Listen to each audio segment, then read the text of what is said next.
حضرت لقمان حکیم نے اپنے بیٹے کو کہا 3 نصیحتیں تجھے کرنے لگا ہوں، یہ 3000 نصیحتوں کا خلاصہ ہے، اور ان میں بھی 2 کو یاد رکھنا، 1 کو بھول جانا۔ تو بیٹا ہمہ تنگوش ہو گیا، تو حضرت لقمان بولے جو نیکی کی ہے اس کو بھول جانا، جو نیکی کی ہے اس کو بھول جانا، اور موت کو اور اپنے رب کو یاد رکھنا۔ یہ میری ساری نصیحتوں کا خلاصہ ہے۔ جو نیکی کی ہے وہ بھول جانا، چاہے وہ کسی شخص کے ساتھ کی ہے، چاہے وہ نیکی عبادت کی صورت میں ہے، چاہے وہ ریاضت کی شکل میں ہے، خدمت انسانی ہے، کسی رشتہ دار کے ساتھ نیکی کی ہے، تو کہا بھول جانا جس طرح کی ہوئی نہیں ہے۔ حضرت معاذ بن جبل رضی اللہ تعالیٰ عنہ حضور کے روضہ انور کے سامنے بیٹھ کے رو رہے تھے۔ حضرت عمر گزرے تو پوچھا اے معاذ کیوں رو رہے ہو؟ کہا صاحب مزار کا ایک فرمان یاد آیا جس نے رلا دیا۔ کہا وہ کیا فرمان ہے؟ کہا ایک دن حضور نے کہا تھا ادنا سی ریا بھی شرک ہے، تھوڑی سی ریاکاری بھی شرک ہے۔ اللہ صرف اس عمل کو قبول کرتا ہے جو محض اس کے لیے کیا جائے۔ تو نیکی خالص اللہ کے لیے کریں گے تو قابل قبول ہے۔ اللہ تعالیٰ غیرت والا ہے، وہ کسی اور کو اپنے ساتھ شریک ہونا پسند نہیں کرتا۔ تو جب بھی نیکی کرو، یہ ثلث دین ہے، انما الاعمال بالنیات۔ اس حدیث کو علماء نے کہا ہے 3 حصہ دین کا اس میں ہے کہ اعمال کا دار و مدار نیتوں پہ ہے۔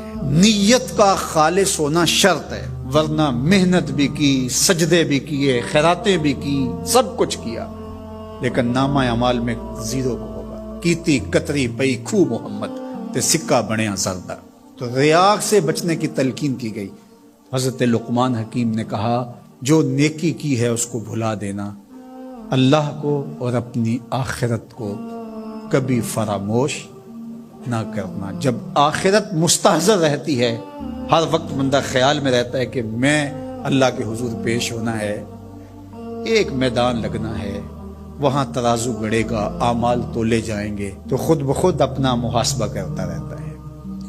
یہاں وہ کچہری خرید سکتا ہے، عدالتیں خریدی جا سکتی ہیں، تھانے یہاں بک جاتے ہیں، یہاں منصف بک جاتے ہیں، لیکن وہاں اللہ کی پولیس نہیں بکے گی، وہاں کے تفتیشی نہیں بکیں گے، وہاں کے تھانے، وہاں کی کچہریاں نہیں بکیں گی، وہاں ترازو پورا وزن تولے گا۔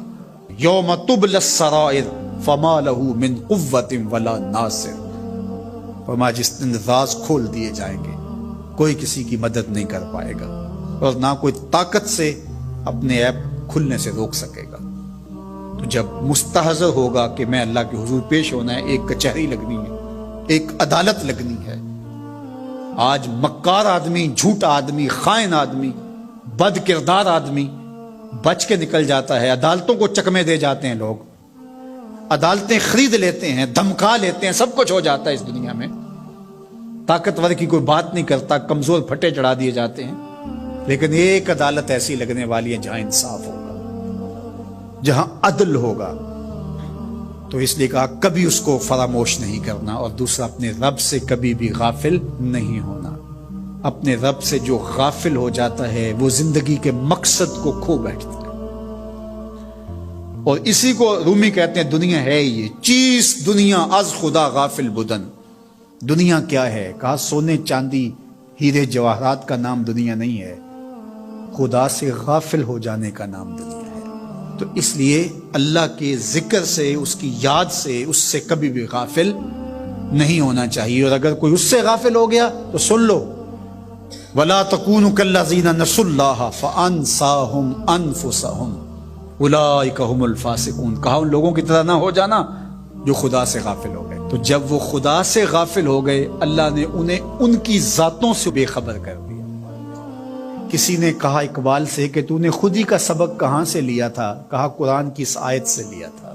اور یہ بات ذہن میں بٹھا لیں، اپنے لیے بھی اور اپنی اولادوں کی تباہ میں راسخ کریں جیسے بھی ہو سکے، کہ ایک چیز کو بھول جانا ہے، جو نیکی ہو گئی بھول گئے، اور اللہ کو بھی یاد رکھنا ہے اور آخرت کو بھی یاد رکھنا ہے۔